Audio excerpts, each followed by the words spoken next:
LDF എന്താണ് ഈ നിലമ്പൂരിലെ ജനങ്ങളോട് തെരഞ്ഞെടുപ്പിന് മുന്നോടിയായി പറഞ്ഞു വെക്കുന്ന കാര്യങ്ങൾ?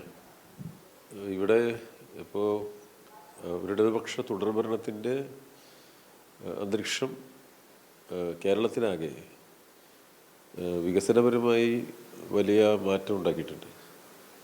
അതോടൊപ്പം തന്നെ സാധാരണ ജനങ്ങളുടെ ജീവിത നിലവാരം മെച്ചപ്പെടുത്തുന്നതിന് വേണ്ടിയിട്ടുള്ള ഭാവി പരിപാടികളും ആവിഷ്കരിച്ചിട്ടുണ്ട്.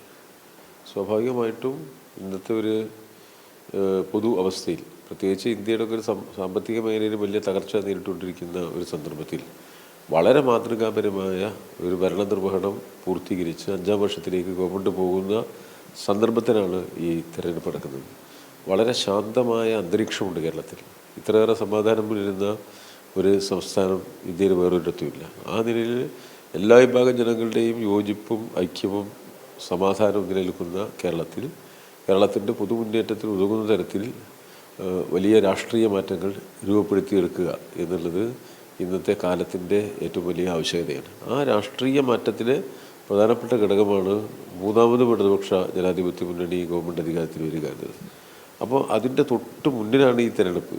ഒരു വർഷം മാത്രമേ നമുക്കിനി അസംബ്ലിയിലേക്കുള്ള തെരഞ്ഞെടുപ്പിന് വേണ്ടിയുള്ളൂ. അത്തരം ഒരു സന്ദർഭത്തിൽ സ്വാഭാവികമായിട്ടും ഇന്നത്തെ സാമൂഹ്യ രാഷ്ട്രീയ പരിതസ്ഥിതികളുടെ ഒരു പ്രതിഫലനം ഈ തെരഞ്ഞെടുപ്പിൽ വരും എന്നുള്ളത് കൊണ്ട് തന്നെ ഇടതുപക്ഷത്തിൻ്റെ വളരെ കൃത്യതയുള്ള രാഷ്ട്രീയ സാമൂഹ്യ നിലപാടുകൾ ജനങ്ങൾക്കിടയിൽ വിശദീകരിക്കുന്ന ഒന്നാണ് ഈ തെരഞ്ഞെടുപ്പ്.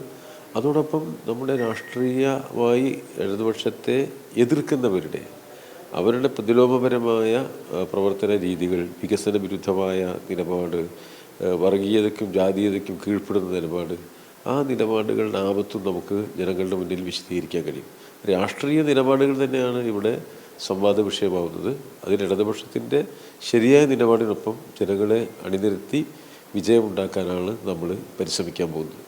LDFിൻ്റെ സംഘടനാ സംവിധാനം നിലമ്പൂരിൽ എങ്ങനെയാണ് ഈ തെരഞ്ഞെടുപ്പുമായി ബന്ധപ്പെട്ട് പ്രവർത്തിക്കുന്നത്? നമ്മുടെ സംഘടനാ സംവിധാനം സാധാരണ എല്ലാ തെരഞ്ഞെടുപ്പിലും എന്നതുപോലെ നമ്മൾ ഉപതെരഞ്ഞെടുപ്പുകളിൽ കുറെ കൂടി കേന്ദ്രീകരിച്ച പ്രവർത്തനം നടത്തും. പാർട്ടിയുടെ സംസ്ഥാന നേതൃത്വ നിലയിലെ പ്രധാന സഖാക്കളാകെ ഇവിടെ കേന്ദ്രീകരിക്കും. അതോടൊപ്പം തന്നെ നമ്മൾ